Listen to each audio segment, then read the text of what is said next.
That's a good one. Waterfield. Yeah. Live.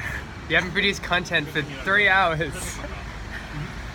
I've been, yeah. Waterfield is entrenched. Oh wait, one of those like Entrenched? Embedded. Embedded. It's an embedded video. Just get one of those and be like, It's embedded in your... My day-to-day routine.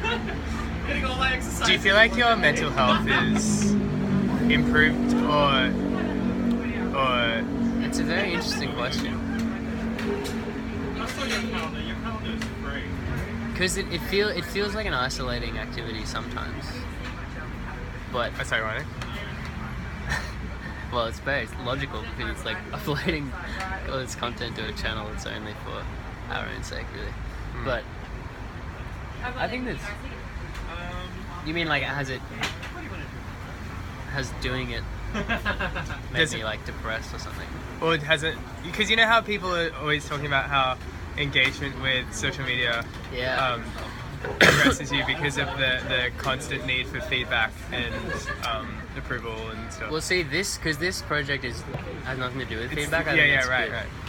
But I guess I think that even if I'm like making a video when I'm not feeling that good, it's still just like funny. I think the whole thing is I think the core of the whole thing is just kind of the humor of the project and how ridiculous it is.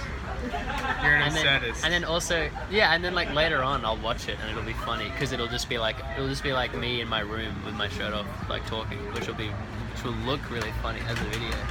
And it'll probably be even funnier if I am kind of like low energy in the video or something. It's all just like, it is weird. It is very performative all the time. But because it's so constant, it doesn't feel like there's no difference really. It's just you're living a life and you're broadcasting it. Yeah, I feel like it would be different if you had more of an audience. That would be more stressful.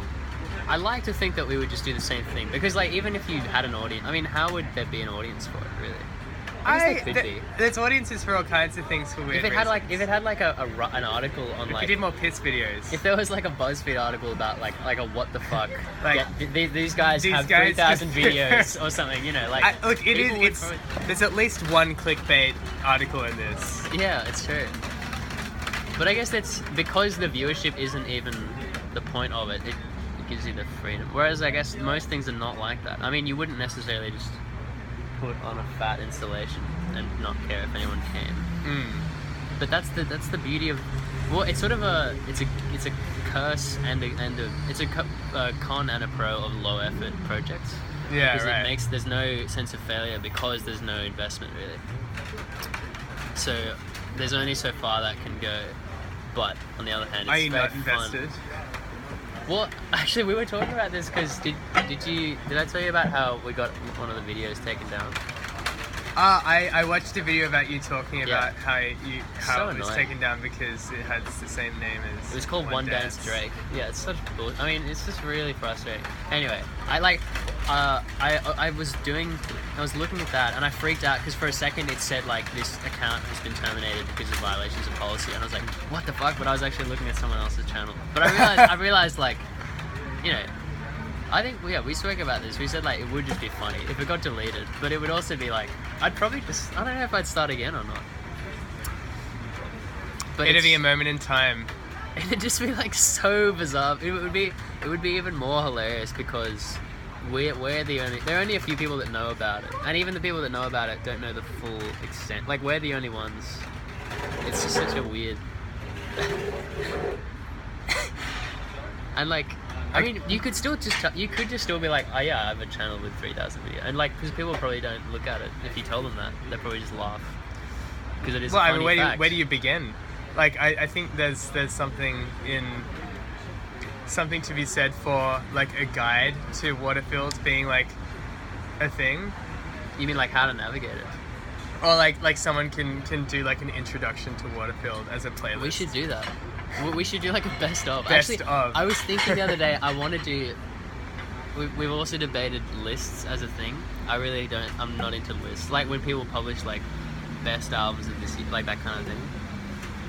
I can't imagine you liking that. A lot of reasons that I just find it really bizarre. But I was thinking it would be really funny to do lots of list videos of like best Waterfield videos, or top 50 best Waterfield videos, and like go on Jasper's SoundCloud and be like top 10 best Heatlight songs, and like just kind of rank it, or like, and on his Instagram, like top 10 best Jasper Parry Instagram That's posts. a Like, funny that'd be funny to do. kind of taxonomy to do. I remember when I was really young, like 12.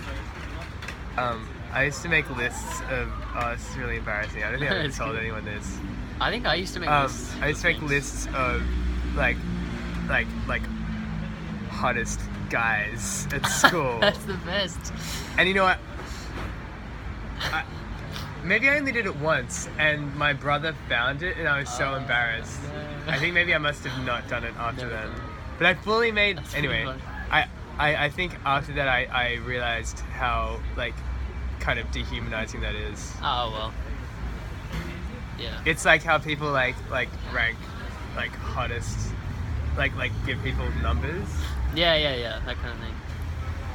Like of Top, like hottest. the funny thing, what's kind of funny and kind of fun, like you could Google like top 20 hottest female celebrities, and there would be so like that Yeah, would well, exist. they do. Like, that they would have exist. lists like this that like It's like and this like stupid, you know, most and whack men as shit. well, like Yeah. like the GQ hottest men, like, and like best couples, or like probably like best gay actors, like hottest gay actors, or so, you know, just like all this random, just weird shit. hottest, like really specific as well, like hottest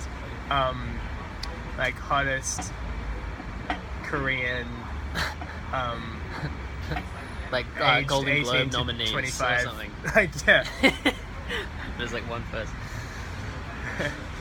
Yeah, which would be that would be like a bit political Yeah, it's funny. if it was one person, you know, like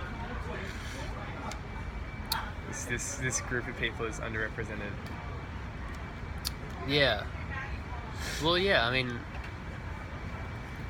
I think my beef with the lists in general, like in terms of music lists or whatever, Mm-hmm. is just like, just the idea that it's at all pertinent to make a list, given that they're all actually they all are aiming for completely different things aesthetically. True. Yeah. So there is no, like, Pitchfork will literally put like a rap album and then like a synth jam experimental album and then Yeah. like a sort of like glitchy pop album. Like, Yeah. it's just, It's It's It's like so the dumb. level of success is completely unequivalent.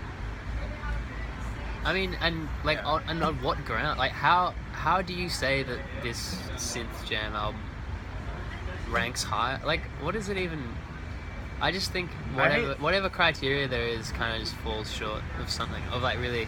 I mean, I guess they kind of frame it from like an industry perspective and innovation, but like they also will just give like a band, like a, you know, like a punk trio, like a really high ranking, just solely because it's like a throwback to like classic punk. You know, like they kind of. I think that there is some level maybe where you can quantify this stuff, like in terms of on a personal level, like how much you like something. Yeah, of course. Like, And if can they you said like quantify that? Yeah, like maybe you Ryan can. Schreiber's favorite albums or whatever, like that'd be fine. But they I wonder how never say involved that. he is these They always days. say top 50 Pitchforks, albums, yeah, 2016. we are arbitrating. I suppose it. I mean, to put numbers on things, and to like say something is more important than another thing. Like there's a lot of politics in that, I think, and like it's a statement saying like to put something at number one. So this is our number one. This is our top 10. These are the 10 most important albums, And it's also at like the exclusion of other ones. it's all just like they never just. I'm sure that they all just stumble across random music like on SoundCloud or whatever. But it's only big. It's only like labels. I mean, I guess there's some independent stuff, but it's all agent shit. I mean, it's all like I think a lot of what it's about is talking about like what is important to the cultural conversation, like what has made a big impact in the world of music, and in the world generally, like what is the cultural narrative of this and it's kind of hard to have much of a story with that if it's just like something small that not many people have heard. but also like what, but they don't own the cultural narrative, and they But they influence influence you can tell it. people that are into pitch, like there's a vibe of like people that are into reading that stuff and are Yeah. they're like fans of the format, and it's like it's really very specific still. I feel like it's not. I don't care about. I mean, like there's also a lot of like exoticism. I feel like in Oh, the for releases, sure. there's like Yeah. they'll just best new reissue like, and they'll talk about like this guy was like a Nigerian pioneer. Like they just like fetishize all these like non-Western countries for one thing. Yeah. And also like some obscure-ish things. And I just don't think. I think it's like very obviously just like a product well marketed towards a certain demographic. Well, I mean, this is the thing. 'Cause it's again still it's about like what is the story? Like what's the narrative? Like what's the PR narrative? Yeah. What's the PR But it's, line? it's funny that people give a shit what the PR narrative is. I mean, it's But the thing is, like the PR narrative is connected also to. It's connected to like how can we make people feel something about this music? Like how can we? Because music is so much more than music. Especially these days, like in terms of like we will care about who this is and what they're saying yeah. with the music. And if there is no story, then it's hard to engage. So I think it is important on some level, like the story. No, yeah, I 100% agree that the context is really important. And like that's definitely plays to my appreciation of a lot of stuff as well. It's more just like the way they frame everything, I find. Yeah, it's got to be spicy content. I mean, yeah, it's I guess it's just strange. It doesn't encourage. I don't know. I don't really know what my beef is. I mean, they're a successful website. Like that's fine. That's fine. Your beef is with its level of power, maybe. It's But 145 by the way. It's what? 145. Oh yeah, I should probably go. But it.